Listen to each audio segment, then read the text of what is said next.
தேவா தென்னாடுடைய சிவனே போற்றி, எந்நாட்டவர்க்கும் இறைவா போற்றி, காவாய் கனகத் திரளே போற்றி, கைலை மலையானே போற்றி போற்றி.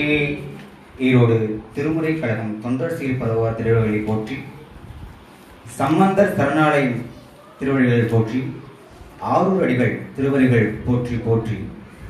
எங்கள் பேராசிரியர் சித்தாந்த வித்யாநிதி சிவ திருமதி மங்கையரசி அம்மா அவர்களையும் விழா தலைமையை நடத்தும் சிவத்திரு ஜெய்சிங் லிங்கவாசன் ஐயா திருவடிகளையும் வணங்கி, இங்கே வந்திருக்கும் அடியர்கள் அனைவர்களும் மனம் மெய் மொழிகளால் வழங்கி வாய்ப்பு வழங்கிய அனைவருக்கும் நன்றி பாராட்டி எனது உரையை தொடங்க இருக்கிறேன். திருச்சிற்றம்பலம். எனக்கு பாட கொடுத்துள்ள தலைப்பு திரு புகழூர். திருப்புகழூர் தலம் பார்த்தீங்கன்னா ரொம்ப பழமையான தலங்கள்னு சொல்ல போனோம். சரிங்களா? முக்கியமாக நம்ம இன்னைக்கு பார்க்குறது ஃபுல்லாமே திருநாவுக்கரசரோட இதை பற்றி பார்க்க போகிறோம். திருநாவுக்கரசர் முத்தி அடைந்த தலம் அந்த தலம். சுவாமி ஒரு தலத்தில் பிறக்க வைக்கிறாருன்னா அதுக்கு ஒரு காரணம் இருக்கும். சுவாமி ஒரு தலத்தை முத்தி கொடுக்குறாருன்னு அது ஒரு காரணம் இருக்கும். லோகத்தில் எல்லாம் பிறந்த அப்படி தான். அதே மாதிரி திருநாவுக்கரசர் முத்திப்பட்ட தலம் திருப்புகழூர் தலத்தை பற்றி ஒரு சின்ன சிந்தனை, அதுக்கப்புறம் நம்ம பாடல் பாட விளக்கத்தை மட்டும் நம்ம பார்த்து முடிச்சுக்கலாம்.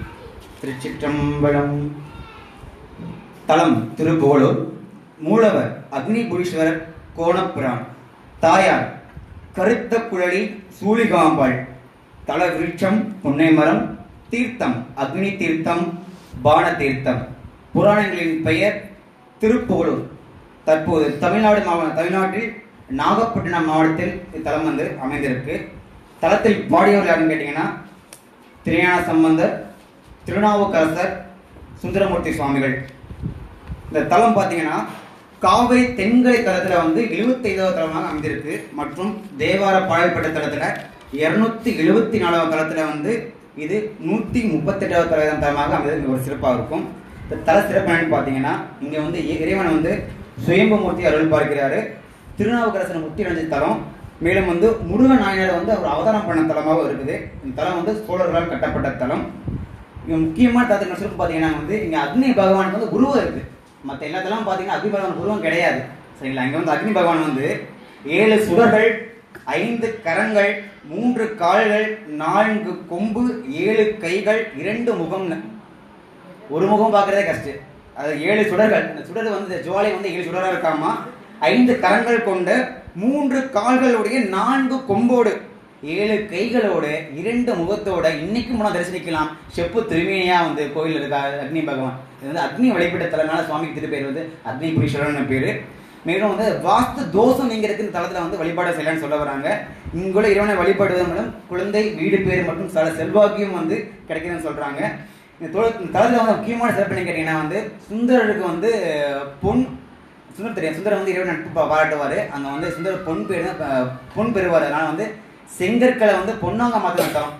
ஓகே, சொல்ல போனால் அந்த காலத்தில் ஒரு பிரத்யேக வீடு என்ன கேட்டிங்கன்னா மக்கள் இன்னும் வரையும் ஒரு புது வீடு கட்டுறவங்க, வீடு கட்ட முடியாது இருக்கவங்க அந்த தலத்துக்கு போய் ஒரு 3 செங்கல் வாங்கி இறைவனுக்கு வைத்து வழிபட்டு விட்டு, ஒரு செங்கலை ஈசானிய மூலைகளையும் அக்னி மூலைகளையும் பூஜைகளை வைத்து இன்னும் வீடு கட்டுறாங்க. அந்த வீடு வாஸ்து தோஷம் இல்லாமல் இருக்கிறதுனால சுவாமி வாஸ்து நாதர்னு ஒரு சாமி வைத்து இந்த திருப்பெயர் ஒன்று இருக்குது. சரிங்களா?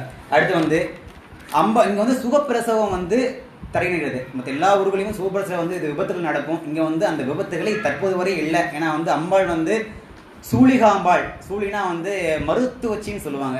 அம்பாள் சூழிகாம்பாள் காட்சி தராங்க. அதனால அங்கே அம்பாளோட பக்தி ஒருத்தருக்காக பார்த்தீங்கன்னா அம்பாளே பிரசவம் பார்த்த ஒரு வரலாறு நிறுவனம் இருக்குது. அதுக்காக அம்பாள் ஒரு கூலியாக நிலம் வாங்கியிருக்கா.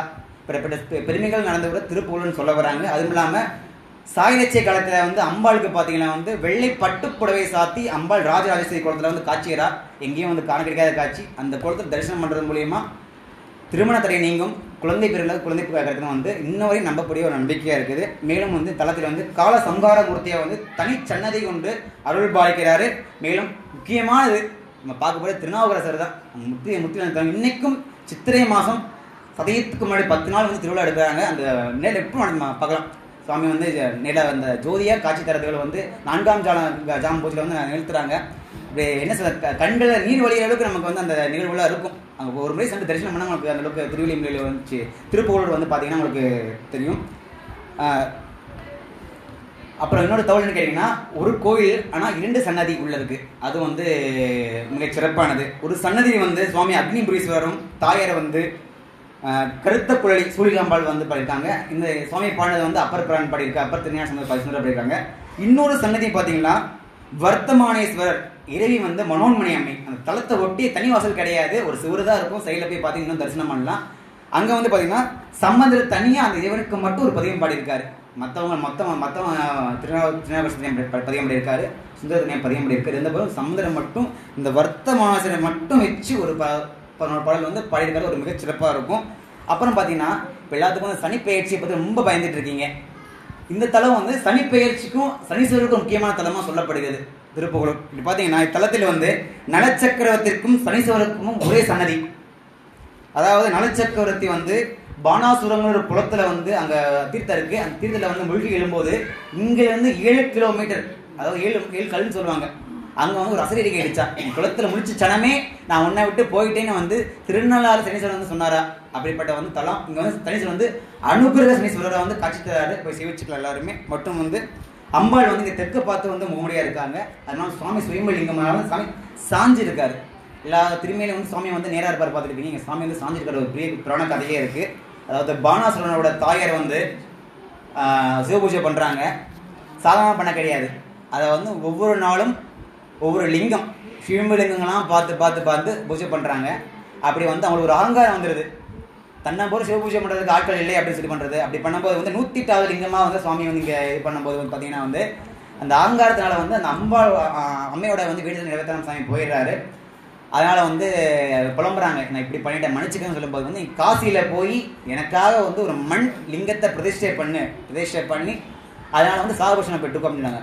உடனே பானாசுரன் பதற போகிறாரு, எங்கள் தாய் வந்து வயசானவ, என்னால் தாயால் போக முடியாது, ஆனால் வந்து அந்த காசிக்கு பண்ண வேண்டிய வேலையை வந்து இங்கேயே பண்ண சொல்லுங்க. அப்போ இதெல்லாம் காசிக்கு நிகரான தரம்னு வந்து சூச்சமாக சொல்ல வராங்க. ஆனால் வந்து அந்த மண்ணில் பிடித்த லிங்கமானது வந்து சற்று சாய்ந்த நிலையில் காட்சிப்படுது. அது வடக்கு மாமா சங்க சுவாமி வந்து இங்கே வந்து கோணப்பிரான ஒரு திருநாமத்தில் வந்து சுவாமி வந்து காட்சி தராரு. மேலும் வந்து புகழூர்னு சொல்கிறீங்க, புகழூர்னா என்னப்பா அப்படின்னு கேட்டிங்கன்னா வந்து புகழூர் அப்படின்னு கேட்டிங்கன்னா வந்து அடைக்கலம் தான் புகழ்னு சொல்கிறாங்க. அதாவது வந்து திருமுக என்ற அந்த 3 தலைகளோட அசுரர். அதாவது ஒரு தலை வந்து பார்த்தீங்கன்னா வந்து மனித முகம், யாழி முகம், பட்சி முகம், மனிதம் பட்சி பன்றி முகம் உடைய ஒரு அசுரன் வந்து பார்த்தீங்கன்னா தேவர்களை போது கொடுமை பண்ணுறாரு. அப்போ அந்த காலத்தில் வந்து தேவர்கள் வந்து இந்த தளத்தை அடக்கமான தளத்தை அதாவது புகழூர் அப்படின்னு வந்து ஒரு பெயர் இருக்குது. மேலும் இந்த தளத்தில் பார்த்தீங்கன்னா திருஞான சம்பந்தர் வந்து முதல் திருமுறையில் வந்து ஒரு பாடல் பாடியிருக்காரு, 2ஆம் திருமுறையில் வந்து ஒரு பாடல் பாடியிருக்காரு, சுந்தரர் வந்து 7ஆம் திருமுறையில் ஒரு பாடலும், அப்பர் வந்து 4, 5, 6 திருமுறையில் வந்து பாடல் பாடியிருக்காங்க. மொத்தம் கிட்டத்தட்ட 10 பாடல்கள் வந்து நேர தளமாக வந்து சிறப்பித்து காணப்படுகிறது. அடுத்து வந்து இந்த பதியம் பாடிட்டாங்க, அதுவும் என்ன நிகழ்வு நடந்தது அப்படின்னு வந்து பதிய பின்னணியோட பார்த்துட்டு நம்ம பதிவு உள்ள போயிடலாம்.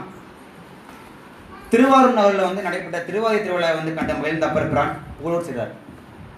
இந்த பதியம் பாடுறதுக்கு முன்னாடி அப்பர் எங்கே தான் தெரிஞ்சுக்கலாம். ஃபஸ்ட்டு திருவாரூரில் வந்து உத்தர திருவிழா ஆறுத்தார் தரிசனம் பார்க்குறாரு, போகிறார், மார்கழி மாதம் போகிறார் அப்பர் பிரான். அப்பர் போயிட்டு வரும்போது வந்து திருப்பூர் போல ஒரு முடிவில் போகிறாரு.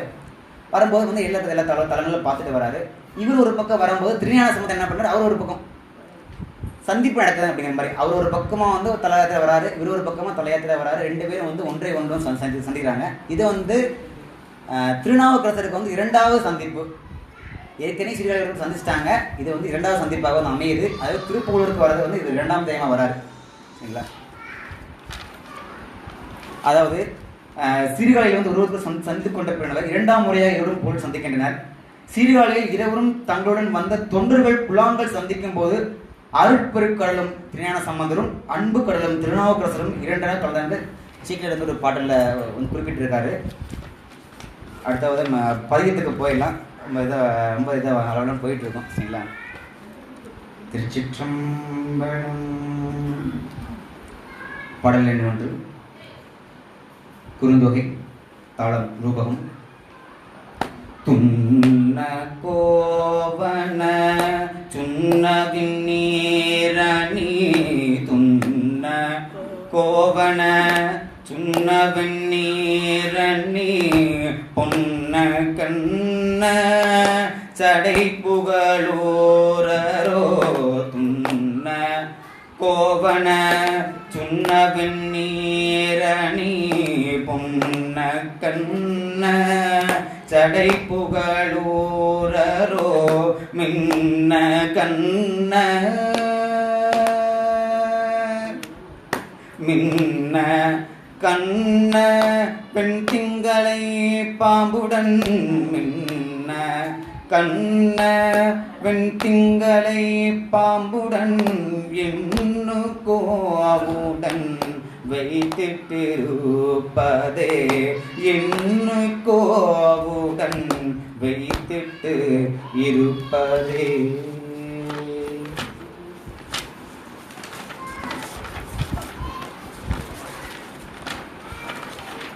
பொழிப்புரை. தைக்கப்பட்ட கோவண ஆடையின் அணிந்தவராகவும் நறுமணம் மிகுந்த திருநீற்று பொடியினை தனது உடலெல்லாம் பூசியராகவும் காட்சியளிக்கும் பெருமானின் சடை பொன்னினை விடவும் பொழிந்து விளங்குவதால் பொன்னை பார்த்து ஏளன சிரிப்பதாக உள்ளது. இவ்வாறு காட்சியளிக்கும் பெருமான் எதற்காக தனது சடையின் மின்னலை போன்று ஒளி வீசும் பிறை சந்திரனையும் பாம்பையும் வைத்திருக்கின்றார்? இந்த பதில பார்த்தீங்கன்னா வந்து எல்லா பக்கம் வந்து சுவாமி வந்து ஒரு பக்கம் வந்து பிறை அணிஞ்சிருப்பார், ஒரு பக்கம் வந்து கழுத்தில் வந்து பாம்பு சுற்றி அணிஞ்சிருப்பார். இந்த பதிகம் மட்டும் இல்ல, நம்ம திருமுறையில வந்து நூற்றுக்கணக்கான பதிகத்துல வந்து பிறையும் சந்திரன் இணைந்தாரு, கங்கை சுடினார், நிறைய பெயர் வந்து குறிப்பிட்டிருக்காரு. அதை வந்து பாம்போட குணங்கள் வேறு, பிறையோட சந்திரனோட குணங்கள் வேறு வந்து ஒரு சின்ன ஒரு கதையை மட்டும் சொல்லிட்டு நம்ம அடுத்த பேருக்கு ஸ்கிப் ஆயிடுறேன்.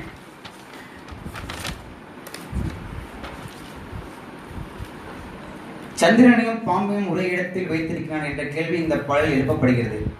அது கடைசி லைன்ல வந்து சொல்றாங்க, மின்னுக்கோ கண் வெண் திங்களையும் பாம்புடன் எண்ணுக்கோ உடன் வைத்திருப்பதே. எல்லாம் சரிதான் சுவாமி, எதுக்காக வந்து ஒரே இடத்துல வந்து நீபரையும் விரோதி வச்சிருக்கீங்க அப்படின்னு ஒரு கேள்வி வந்து சமுதிரம் கேட்குற மாதிரி ஒரு பொருள் அமையுது. சாமி சொல்ல வர்றாருங்க. பார்த்தீங்கன்னா வந்து பாம்பினையும் சந்திரனையும் சுழில தன்மை 100க்கும் மேற்பட்ட பதியங்களில் பாடப்படுகிறது. சந்திரன் பாம்பும் பல அம்சங்களில் ஒன்றுக்கொன்று மாறுபட்டவை, மேலும் அவை இடையே பகையும் உண்டு. சந்திரன் பலருக்கான இரவில் ஆகாயத்தில் பவனி வருபவர், பாம்போ மற்றவர் தன்னை காணாதவாறு புற்றில் பதுங்கி விற்பது. உடலுக்கு வெண்மை தரும் கொடியும் விசை கொண்டது பாம்பு, உடல் வெப்பத்தை தணிக்கும் குளிர்ச்சி தருவது சந்திரன். தன்னை காணும் அனைவரையும் மகிழ்ச்சியில் திளைக்க வைப்பது சந்திரன். பெரும்பாலான பாம்புகள் கருமை நிறத்தில் காணப்படுகிறது. சந்திரனோ பாம்பின் வெள்ளை நிறம், பாம்பின் உடலை கொண்டது. ராகு கோள் பாம்பினை தலையை கொண்டது. இந்த இரண்டு கோளும் சூரியனை சந்திரனை பிடிக்கும் கிரணம் என்று அழைப்பார். எனவே சந்திரன் என்று அழைத்தால் எனது துன்பங்கள் திட்டுவான், என்ன ஒண்ணுமே வேணாப்பா, பூ கொண்டு போய் பூஜைக்க வேணாம், தான மனமுருகிய சுவாமி விண்ணப்ப வச்சீங்கன்னா சுவாமி என்ன பண்றாரு, இடதுக்கு ஒரு சனத்தை வருவாராம் சுவாமி. அதாவது வந்து அத்தா என்ற இடத்திற்குமே வந்து சொல்றாரு. அடுத்த பாடல், மத்த நாய் மதி யாது மலை தனை எத்தினான் திரள் முடிப்பத்தீர ஒத்தினாள் விரலாள் ஒருங்கேத்தலும் பொத்தினான் புகழூரரை தோளும் நீனே, பொத்தினான் புகழூரரை தோளும் நீனே. துளுமினே துளுமினே, எங்கேயும் போய் தொழ வேணாம், புகழூர் போங்க, சுவாமி இருக்கார், அவரை பிடிச்சிக்க சுவாமி சொல்றாரு. தனது உடலின் வலிமையான செருக்கு கொண்டு கைலை மலையின் தெய்வீக தன்மை மதியாது அந்த மலையின் உருட்டி தள்ளிவிடலாம் என்ற எண்ணத்துடன் அந்த மலையை பெயர்த்தெடுத்த அரக்கன் ராவணன் முயற்சி செய்த போது பெருமான் தனது திருவடியை மெதுவாக மலை மீது ஒற்றிய போது அரக்கனின் தோள்களும் தலைகளும் நொறுங்கி சிதறும் நிலையில் அடைந்தனர். இதுக்கு விலக சொன்னால் நிறைய பேர் சும்மா சொல்ல வேணும், அதை கேள்விப்பட்டிருக்கீங்க. தனது தவறினை உணர்ந்த அரக்கன் தனது செருக்கினை விளக்கி மனம் ஒன்றினால் இறைவனின் புகழனை பாட பெருமான் அழியும் நிலையில் இருந்த அரக்கனை காப்பாற்றினார். அத்தகைய இரக்க குணம் கொண்ட பெருமான் புகழூர் தலத்தில் உரைகின்றனர் அவரை தொழுமீன்களே. அதாவது பார்த்தீங்கன்னா சூட்சமா வந்து எப்படி வந்து திருஞான சம்பந்தர் 8வது பாடல ராவணனையும் 9வது பாடல திருமாலையும் சொல்றாரு, அந்த மாதிரி வந்து அப்பர் பாடல பெரும்பாலான பாடல 10வது பாடல் பார்த்தீங்கன்னா ராவணோட குற்றத்தை வந்து சொல்லியிருப்பார். நிறைய பாடல்கள் பார்த்தீங்கன்னா 10வது பாடல வந்து ராவணோட பிளேஸ் இருப்பாரு, 8வது பாடல வந்து திருமாலை நிறைய பதங்களும் உண்மையை எடுத்துக்கலாம் சரிங்களா. அதாவது இந்த ஒவ்வொரு பாடல்லையும் வந்து என்னென்ன சொல்ல வராங்கன்னு ஒரு சின்ன ஒரு கிளாஸ். ஆன்மா இறைவனை சென்றடைவதற்கு விரும்பும் நிலையில் அகத்துறை பாடல் மூலம் இந்த பதிகத்தை இந்த பகுதியில் 2, 3, 4வது பாடல் வந்து இறைவன் இறைவி மீது எந்த அளவுக்கு காதல் கொண்டிருக்காரு அதை வந்து சூச்சனை சொல்லியிருக்காரு. 5வது பாடல் வந்து 5 மந்திரத்தை சொல்லியிருக்காரு. 7வது பாடல் வந்து தத்துவத்தை ஆராய்ச்சி பண்ணினா வந்து இறைவன் அடைக்க முடியாது வந்து மறைமா சொல்லியிருக்காரு. 8வது பாடல் எடுத்துக்கிட்டீங்கன்னா வந்து பெருமான் துணையுடன் தான் அடக்க முடியும் அப்படின்னு சொல்லியிருக்காரு. இந்த மாதிரி வந்து அப்பர் பின்னான் சொன்ன அறிவுரைகள் எல்லாத்தையும் நம்ம பின்பற்றி அவரையே காதல் வளர்த்து கொண்டு எப்போதும் சுவாமியே நித்தம் நினைச்சு அப்பர் பெண் அறிவுரையை பின்பற்றி பெருமானின் மீது ஆறாத காதலை வளர்த்து கொண்டு அவனை எப்போதும் தியானித்து வாழ்வின் உய்வினை அடையமாய என்று கூறி வாய்ப்புக்கு அனைவரும்